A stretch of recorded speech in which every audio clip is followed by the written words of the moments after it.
Hey guys, it's Johnny with No Acres Homestead, and we're back. I know we've been gone a long time. We had a bunch of stuff going on, but we're back in full force and we have tons of projects coming down the road. Which brings me to the first major project. Was way over my head, so I had to call in the reinforcements.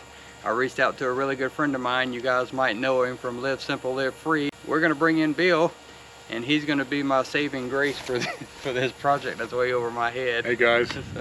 So I was kind of excited to come down here. It's about 400 miles. Yeah. And I came down here on my motorcycle, so that was really cool. So it was the first longer trip that I've taken on the motorcycle. But I came down here just basically to consult with Johnny and figure out what he's doing and make some different plans and look at some different options. We're just going to grab the camera and we're going to walk around and look at a few of the changes of the property, and then we'll get into the major project. Right, and you know, I've seen some of his videos when they first got this place, and it looked very interesting, but now that I'm here, I got to tell you, it's a beautiful place. I Thank you. love that. That house is so charming. I love it. Yeah, it really I love is. it. Yeah. All right, so let's go take a look at what's going on the homestead. Absolutely. Now this is a little bit in shadow, so I don't know how well it'll show up on the camera because it's, but I'm sure you can see it. But so you have plans to expand this? Yes. Well, first of all, how big is the house, square footage? It's right at a little over 500 square feet. 500 square feet. Yeah. So it's a large, tiny house. Right, exactly. Yeah. Okay. And we've discovered that Tracy wants it a little bit larger. Sure, sure. So I'm staying here with them in the living room. They've got one main room, it's a living room and kitchen, and then they have one bedroom and one bathroom. Right. So you want to extend it. So tell me what you're thinking here. What I'm thinking is I want to come out, I want to take this wall and come out probably about 12 foot. Okay. And then I want to make maybe the first 12 to 15 foot or so back the master bedroom. Okay. And then the back side, we want to extend the kitchen because our kitchen's on that back wall back there. Yeah. So we kind of want to extend the kitchen out another 12 feet this way. Okay. And now my other concern is the pitch. Right. All right, so I haven't decided, you know, the best way to do the addition. Do we bring it out almost like a flat roof coming off and coming out, or do we match this pitch, or? Well, if you match that pitch, then when you get out 12 feet, your wall would only be 4 feet high. Okay. So that's not going to work. So I would see two options. One is you can go about halfway up and just, you got a metal roof there. Yeah. Just cut into the roof, and you're going to have roof rafters that come out to the wall, to the outside wall. And so you'd have the pitch up there, and then this roof would tie in about halfway up.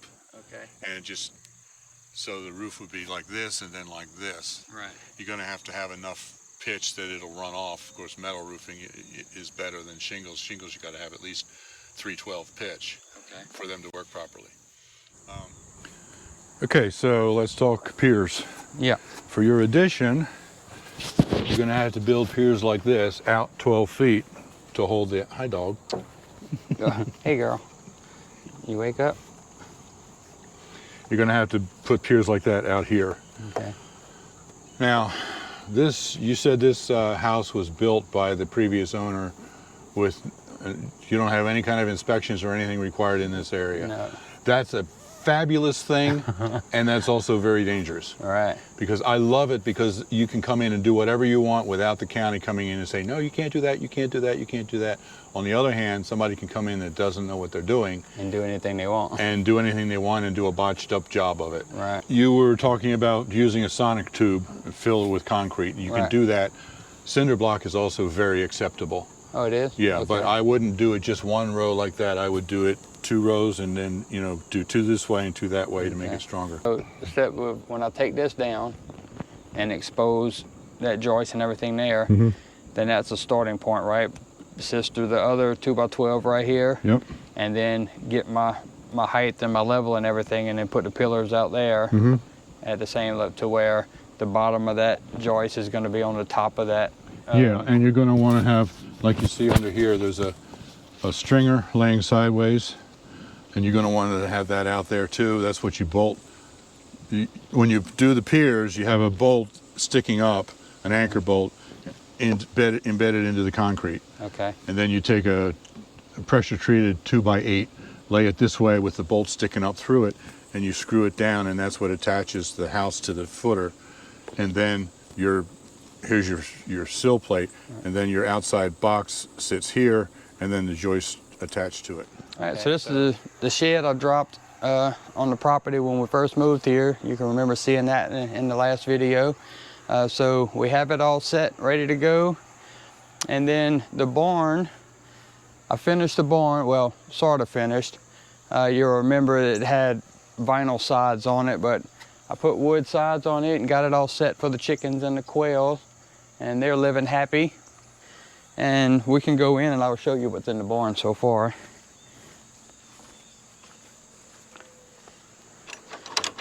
It's probably a mess in here, but it's animals. It's always a mess. Oh, wait.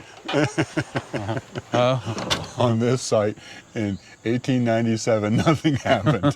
I love that. And then, so I said when we got here, this was just, you know, a storage room basically. And what I've done is come in and built the little chicken coop. So I took a 4x4 corner and built this. Oh, y'all inside? Y'all supposed to be outside playing. But you see the little door I cut in the back, and I had the little chicken door on a, it's on a little pulley system. I'll show you outside. So we let them in and out day and night.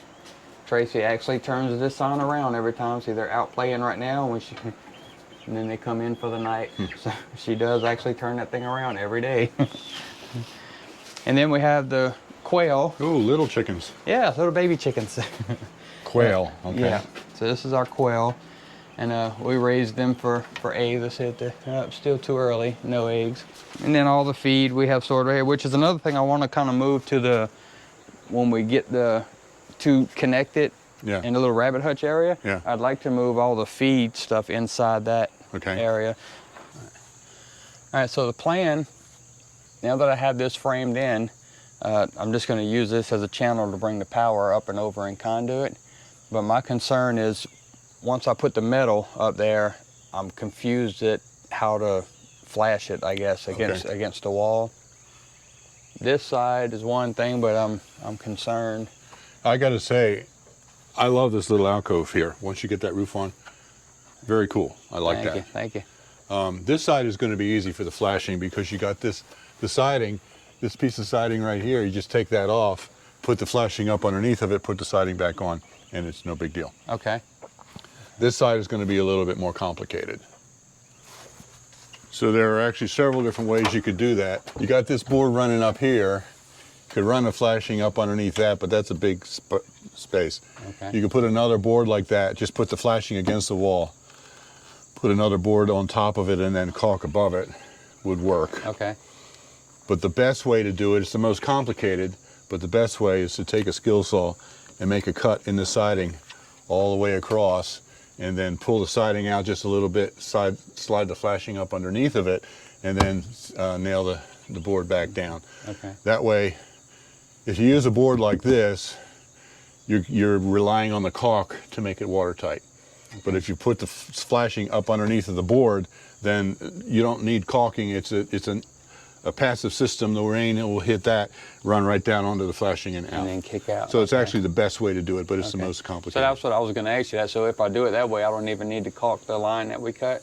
No. Okay. No, because the flashing will run up underneath of it. And you want to run it up underneath probably at least 3 inches. Okay. Or something like that.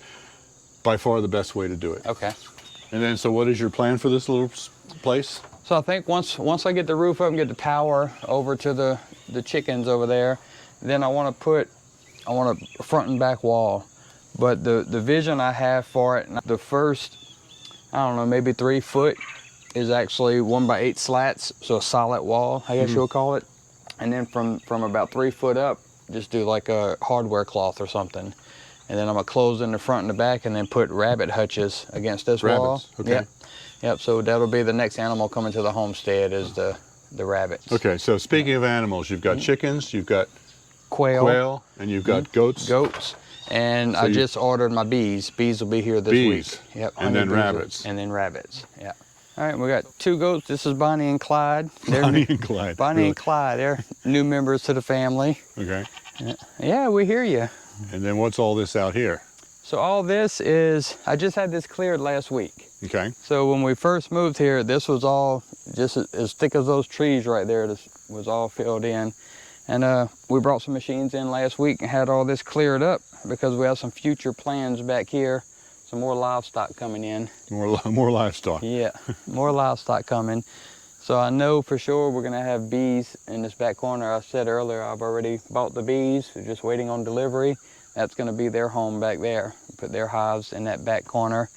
And then the rest of it is still on the drawing board. We don't know what's coming yet. So, but now that it's opened up, you know, the mind's turning now. Sure. You know. And you could put garden here, but you've got lots of room all around the front and all over in there. It's all level. Yep. So Tracy said the other day that her ultimate goal with this homestead is not to have to cut grass. Okay. She wants all food being grown on every inch of the property. Okay, very cool. So it's a mighty large goal, but that's what we're going to go for. Either garden or animals, one or the other is going to take up all the square footage. And how big is this property? Almost 1 acre. Almost 1 acre. Not quite an acre. Okay. Which is why we're no acres homestead. Yeah, okay. Because we have no acres. So we're going to see how much you can actually get done on less than an acre of property. I think you can do quite a bit. Yeah, it's actually more. So hopefully that gives you a few ideas of. It does. It gives me my honey-do list. Yeah, it just got a lot longer. It got a lot longer, yeah. All right, guys, thanks for tuning in. Please don't forget to hit the subscribe button. Give us a big thumbs up to help us out. Make sure you run over to Bill's channel if you haven't already. It's Live Simple, Live Free. Yep. Excellent content. I've been watching you since the tiny house days. Yeah. And I really enjoy all your footage. So we actually met Johnny through our mutual YouTube creator-dom. Right, exactly. How many years ago when you were on the road? Yeah, I think it was 2 years ago we stopped in and visited y'all. Yeah, but I mean, we've been talking to you. Oh, yeah, that's been a lot longer 5 than years. Yeah, 5 years now. Yeah. So it's been great. Bill's been a wonderful guy to know. I'm glad he's added to my friends list now, and not just a YouTube friend. Right. You know, I consider him a friend now. Absolutely. So y'all make sure you check out his videos, hit his subscribe button and thumbs up also, and stay tuned. We have a lot coming down the road. Yep, and I'm excited.